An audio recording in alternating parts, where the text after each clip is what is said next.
Salam, hər vaxtınız xeyir olsun dəyərli izləyicilərim. Bugünkü videomda sizlərə eynən Napolyon dadında çox dadlı, ləzzətli, dadından doya bilməyəcəyiniz möhtəşəm bir şirniyyat hazırlayacağım.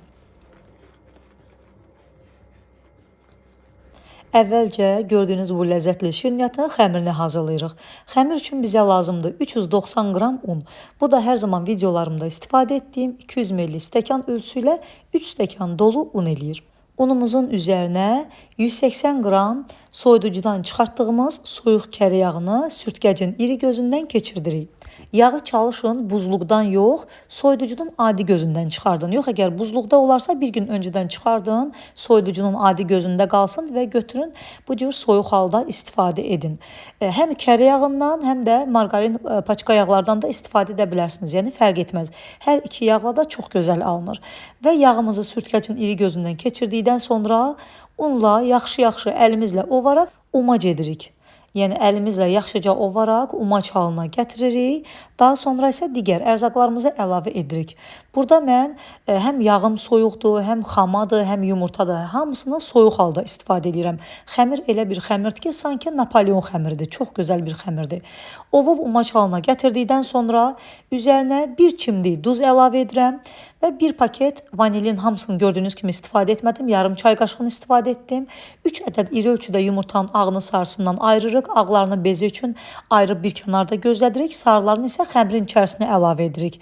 Bir də ki, üzərinə 100 qram yağlılıq faizinin heç bir fərqi olmadan istədiyiniz xamadan istifadə edə bilərsiniz. 100 qram xama istifadə edirəm. Mən 15%li xamadan istifadə etdim və əvvəlcə biraz çəngəllə bunları yaxşıca qarışdırırıq. Daha sonra isə artıq başlayıram xəmirimi əllə yoğurmağa. Yumurtanın ağlarını sarısından ayırarkən mütləq diqqət edin ki, yumurtanın ağlarının içərisinə sarısından bir damcı olsa belə düşməsin. Çünki yumurtanın sarısından ağına qarışarsa, onda yumurta ağlarını bezi hazırlayarkən bezeniz bərkiməyəcək. Ona görə mütləq yumurtanın ağını sarısından ayırarkən diqqət edin ki, sarıdan ağın içərisinə qətiyyən düşməsin. Ağlarını bir kənarda gözlətdik. Ev temperaturunda qalmalıdır. Soyuducuya qətiyyən qoymayın. Bezəni hazırlayarkən yumurtanın ağları ev temperaturunda olmalıdır. Və xəmirimizi yaxşı-yaxşı yoğururuq. Gördüyünüz kimi mən tam olaraq 390 qram un, yəni 3 stəkan un istifadə etdim. Orta yumuşaqlıqda və ələ yapışmayan bir xəmir olur xəmirimiz. Xəmirimizi yaxşı-yaxşı yoğurduqdan sonra və mən tərəzidə çəkirəm. Xəmirin kütləsi gördüyünüz kimi 736 qram oldu və bu 736-nı da mən 28-ə böldüm və nə qədər gəldisə məndə 26 qramdan biraz artıq düşdü və 26 qramdan da kündələrimi tutdum. Ümumilikdə xəmiri 28 hissəyə bölmək lazımdır. Əgər tərəziniz yoxdursa, gözə yarı olaraq da xəmiri 28 yerə bölə bilərsiniz. Mənim tərəzim olduğu üçün hər zaman çalışıram kündələr eyni bərabərdə olsun. Ona görə öncədən xəmirin kütləsini çəkirəm. Nə qədər gəlirsə, həmin xəmirin kütləsində 28 hissəyə böldüm və 26 qramdan məndə kündələrim oldu. Xəmirimin hamısını 26 qramdan tuturam. Yenə də qeyd edirəm, 28 ədəd kündə alınır və bunları 26 qramlıq kündələr tutduqdan sonra baxın, balaca bir kündə, kiçik bir kündə məndə artıq qaldı və bu kiçik kündəni də digər kündələr arasında bölüşdürürəm. Daha sonra isə bunları ovcumun içərisində qəşəng kündələyib yığıram. Xəmir çox gözəl bir xəmirdir. Ələ yapışmayan, yumuşaq bir xəmir olduğu üçün bu xəmirlə işləmək də çox rahatdır. Hamısını kündələdikdən sonra bunları iri bir qabın içərisinə yığıram və üzərini də salafanla örtüb soyuducunun buzluq olmayan adi gözündə 1 saat müddətində xəmirlərimi, yəni kündələrimi gözlədirəm. Mütləq sizlər də gözlədin, hətta saat yarım belə gözlədə bilərsiniz. Mən deməli kündələrimi soyuducuya yerləşdirdikdən sonra dərhal bezəni hazırlamadım. Artıq baxdım ki 1 saat keçib, soyuducudan kündələrimi götürməliyəm, amma hələ götürməmişəm. 1 saat keçdikdən sonra bezəni hazırladım. Yumurta ağlarını mütləq ev temperaturunda saxlayın və yenə də qeyd edirəm 1 saat keçsin, daha sonra isə başlayın bezəni hazırlamağa. Burada 3 yumurtanın ağlarına bir çimdik limon duzu əlavə edirəm. Və öncə mikserin biraz aşağı sürəti ilə, daha sonra isə dərəcəni, yəni sürəti artırıram və ən yüksək sürəti ilə biraz köpənə kimi ağrana qədər qarışdırıram. Bir qədər belə köpürdükdən sonra artıq başlayıram şəkər tozumu əlavə etməyə hissə-hissə və bezi halına gələnə qədər qarışdırıram. bezeni öncədən hazırlayıb saxlamağı nə üçün tövsiyə etmirəm? Çünki bezenin bir xüsusiyyəti var. Bezeni hazırlayıb saxladıqda qaldıqca bir qədər sulanır. Ona görə mütləq çalışın ki, 1 saat keçsin, yəni xəmiri artıq soyuducudan götürməlisiniz. Ondan sonra artıq 1 saat keçdikdən sonra başlayın bezeni hazırlamağa və dərhal da xəmirləri yayıb içərisinə qoyub bişirin. Burada mən yarım çay qaşığı da vanilya əlavə etdim. Deməli, bezenin içərisinə ümumilikdə mən 3 yumurtanın ağına 180 qram şəkər tozundan istifadə etdim.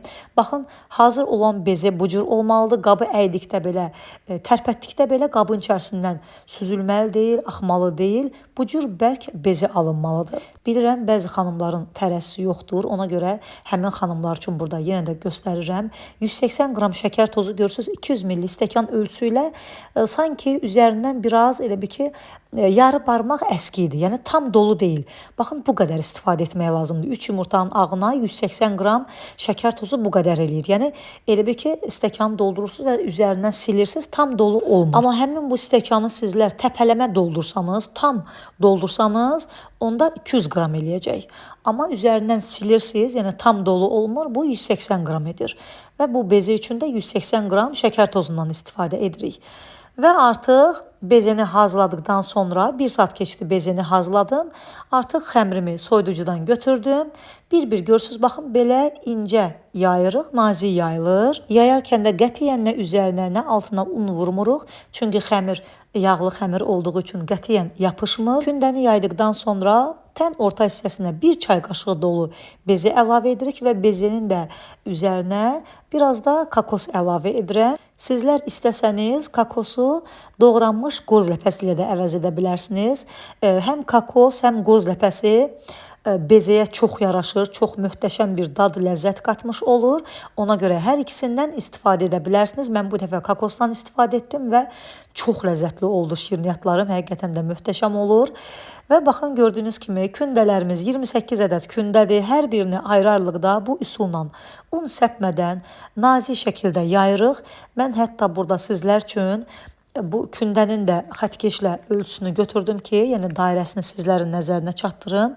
Dairə 14 santimetrdir. Yəni hər kündəni 14 santimetr dairədə yayırıq. İçlikdən 1 çay qaşığı dolu əlavə edirik orta hissəsinə. Üzərindən də biraz kakos əlavə edirik və ya doğranmış qoz ləpəsi də istifadə edə bilərsiniz. Ümumiyyətlə kakoslu qoz ləpəsidir yoxdursa, heç istifadə etməyə də bilərsiniz. Elə yalnız bezedən də istifadə edə bilərsiniz. Və baxın, artıq burada mən bir neçəsinin bükümünü sizlərə göstərirəm.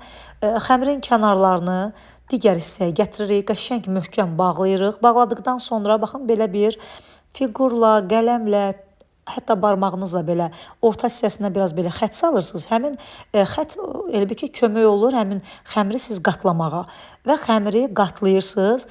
Uç hissələrini birləşdirirsiniz, amma hamısını tam birləşdirmirsiniz. Hamısını bu üsulla hazırlayıb məsafəli şəkildə listimizə düzürük. Sonda çox az bezedən də artıq qaldı. Onu da israf etmədim. Onu da qaşıqla gördüyünüz kimi belə listin içərisinə yerləşdirdim. İlk listimi sobama yerləşdirdim. Sobanın ən alt gözündə bişirdim və digərlərində baxın, kənarlarını hətta şəkərbura kimi biraz büktüm. Çünki bu şirniyyatın içərisində beze olduğuna görə beze də bildiyiniz kimi sobada bişərkən istilik dəydikcə şişir və xəmirin kənarları açılır. Ona görə yarısını da bu üsulla etdim ki, sonda görək necə alınacaq. Öncədən isidilmiş sobamda mən konveksiya rejimində 120 dərəcədə tam 40-45 dəqiqə müddətində şirniyyatlarımı bişirib hazırladım. Sobanın ən alt gözündə bişirdim. Baxın, bu bir listimiz də artıq bişib hazır oldu. Gördüyünüz kimi bəziləri açılıb, bəziləri bütöv qalıb. Bu təbii haldır. Buna görə narahat olmayın. Və artıq ikinci listimi də yerləşdirirəm. İkinci listimdə bişib hazır oldular. İnanın ki, möhtəşəm alınıblar. Ətri bütün mətbəximi bürüyüb və tam soymasını gözləyirəm. Tam soyduqdan sonra zövqə görə üzərinə şəkər pudrası səpəcəm. Baxın, burada sizlərə göstərirəm. Baxmayaraq ki, tam 45 dəqiqə müddətində bişib hazır oldular. Görürsünüz, çox qızarmayıblar. Eynən Napolyon xəmirinə bənzəyir. Altı qızarır və üzəri də bir qədər saralır, götürürük. Baxın, bu listimin içərisində görürsünüz 5 dənəsi belə bir qədər açılıb. Amma buna baxmayaraq inanın ki, üzərinə şəkər pudrası səpəndə çox gözəl bir görünüşü olur. Dadı da möhtəşəmdir də. Yəni yedikcə dadından doymaq olmur. Digərlərində bunların da kənarlarını biraz şəkər bura kimi bükmüşdüm. Yenə də açılır. Çünki bezə var içərisində, partlamalıdır o. Amma bunlar digər listə nisbətən, baxın bu listin içərisində 2 dənəsi açılıb. Ona görə də artıq sizlər baxın, necə istəsəz o cürdə kənarın bükę bilərsiniz. Məncə elə şəkərbura kimi büksəz daha yaxşıdır. Çünki açılma çox az olur. Amma yenə də bu partlama təbii halda bu cür olmalıdır. Çünki yenə də qeyd edirəm, içərisində bezə var. Baxın, görürsünüz necə gözəl pişib. Mən tam yenə də qeyd edirəm 40-45 dəqiqədən tez çıxartmadım sobamdan. Çünki mən istəyirəm ki, içərisində olan bezə də bişsin. Bezə içərisində sulu kimi qalmasın. Görürsünüz, baxın bezələr necə gözəl pişib. Bəzən xanımlar bu şirniyyatı bişirərkən qeyd edirlər ki, 15 dəqiqə müddətində bişdi.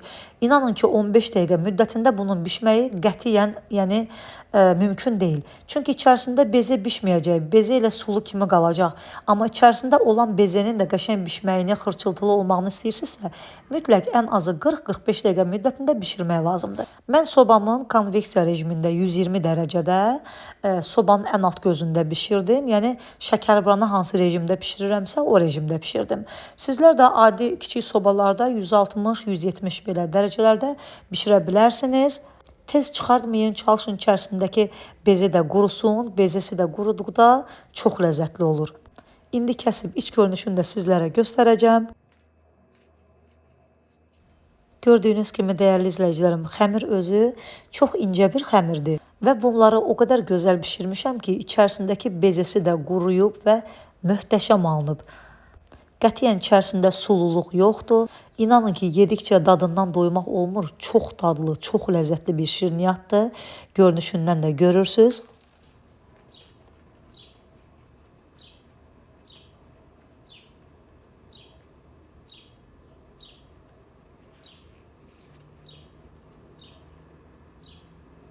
Gördüyünüz kimi üzəri xırçıltılı, içərisi yumuşaq. Sanki Napolyon yeyirsən.